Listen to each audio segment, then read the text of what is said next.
Mungkin sudah banyak dari kalian yang tahu jika pasukan militer Indonesia memiliki prajurit elit yang dibagi menjadi beberapa regu khusus. Di setiap regu tersebut juga memiliki tugas dan tanggung jawab yang besar. Tidak hanya itu, beberapa pasukan elit militer ini juga cukup disegani dan ditakuti. Lantas, pasukan apa sajakah itu? Langsung saja, berikut ini 10 pasukan militer elit Indonesia paling disegani. Tontaipur. Tontaipur merupakan pasukan elit milik Komando Cadangan Strategis Angkatan Darat atau Kostrad. Pasukan ini memiliki spesialis dalam bidang sabotase, intelijen, hingga operasi tempur dengan misi khusus. Pasukan ini juga dapat bekerja secara senyap namun efektif. Tidak hanya itu, pasukan ini juga memiliki keahlian khusus yang menjadi ciri khasnya, di mana pasukan Tontaipur mampu menggunakan senjata tradisional Dayak, yaitu sebuah sumpit yang memiliki jarum mematikan dari racun getah pepohonan khusus ataupun dari bisa ular. Kegunaan sumpit tersebut digunakan dalam operasi senyap jarak dekat. Jarum yang dikeluarkan sumpit tersebut juga dapat menembus sasaran dalam jarak 20 hingga 50 meter. Kopassus. Komando Pasukan Khusus atau Kopassus merupakan bagian dari Komando Utama Tempur milik Angkatan Darat. Para pasukan Kopassus akan dilatih hingga memiliki kemampuan khusus, seperti bergerak cepat di setiap medan, penembak jitu, pengintaian, hingga anti-teror. Pasukan Kopassus juga memiliki kelebihan di atas rata-rata, hingga mampu menghadapi 10 musuh dengan gerakan cepat. Maka tak heran jika pasukan yang identik dengan baret merah ini juga menjadi pasukan yang disegani bahkan ditakuti. Selain itu, pasukan Kopassus ini juga sudah melatih militer di negara lain. Bahkan 80% pelatih militer di negara Afrika Utara juga merupakan perwira Kopassus. Denharin.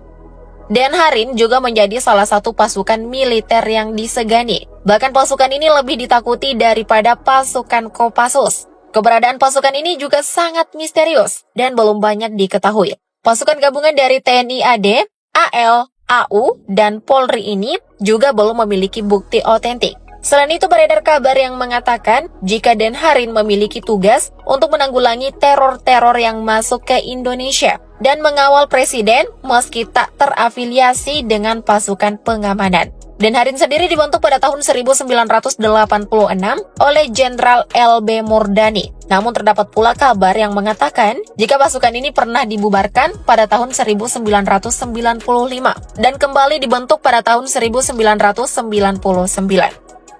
Satgultor 81. Satuan 81 Kopassus atau Satgultor 81 merupakan satuan Kopassus yang menjadi prajurit terbaik dari seluruh prajurit TNI. Pasukan ini dibentuk pada tahun 1981 oleh Luhut Panjaitan dan Prabowo Subianto. Kekuatan dari satuan ini juga tak dipublikasi secara umum mengenai jumlah personel maupun jenis persenjataan yang dimiliki, sebab semua hal tersebut dirahasiakan. Saat menjalankan misi, Satgultor 81 ini juga tak akan bergerak secara terang-terangan. Namun mereka akan turun dalam unit kecil dan dibagi menjadi 10 orang dalam satu kelompok. Bahkan bisa saja sampai 4 hingga 5 prajurit. Satuan ini juga akan mengumpulkan informasi intelijen yang akan berguna untuk melakukan penyerangan tak terduga. Kopaska. Komando Pasukan Katak atau Kopaska adalah satuan khusus milik TNI AL. Kopaska juga sering disebut sebagai pasukan tengkorak, karena mereka akan bertugas menggunakan masker tengkorak yang membuat pasukan ini juga cukup disegani. Kopaska juga merupakan pasukan yang bersifat misterius, bahkan tak banyak orang yang mengetahui mengenai keberadaannya. Sementara tugas utama dari Kopaska yaitu melakukan penyerangan kapal serta pangkalan musuh di darat maupun di bawah permukaan air. Para prajurit Kopaska juga memiliki sejumlah keahlian khusus, seperti menguasai teknik demolisi atau peledakan bawah air, infiltrasi dari peluncur roket atau torpedo kapal selam, serta memiliki kemampuan maritim counter-terrorism. Yontaifib. Batalion Intai Amfibi atau Yontaifib merupakan satuan elit dalam Korps Marinir yang memiliki spesialisasi dalam operasi pengintaian amfibi dan pengintaian khusus. Satuan ini juga sebanding dengan Grup 3 Sandi Yuda Kopassus dalam jajaran TNI AD. Sementara untuk menjadi prajurit Yontafib, para prajurit akan mengikuti salah satu program latihan intai amfibi dengan melakukan renang sejauh 3 km dalam kondisi tangan dan kaki yang terikat. Pasukan Yontafib ini juga memiliki moto yang berbunyi kepemilikan kemampuan gerak cepat tanpa terlihat dan mematikan. Sehingga pasukan ini juga menjadi salah satu pasukan militer yang paling disegani. Denjaka. Detasmen Jala Mangkara atau Denjaka merupakan unit penanggulangan teror aspek TNI AL. Denjaka juga merupakan satuan gabungan antara personel Kopaska dan Taifib Marinir TNI AL. Denjaka sendiri dibentuk pada 4 November 1982 oleh Kepala Staf TNI Angkatan Laut atau Kasal. Denjaka dibentuk untuk menanggulangi ancaman di laut seperti terorisme, sabotase, hingga ancaman lainnya. Pasukan Denjaka juga merupakan salah satu pasukan militer yang disegani, sebab kekuatan satu personel Denjaka saja bisa setara dengan 120 TNI biasa.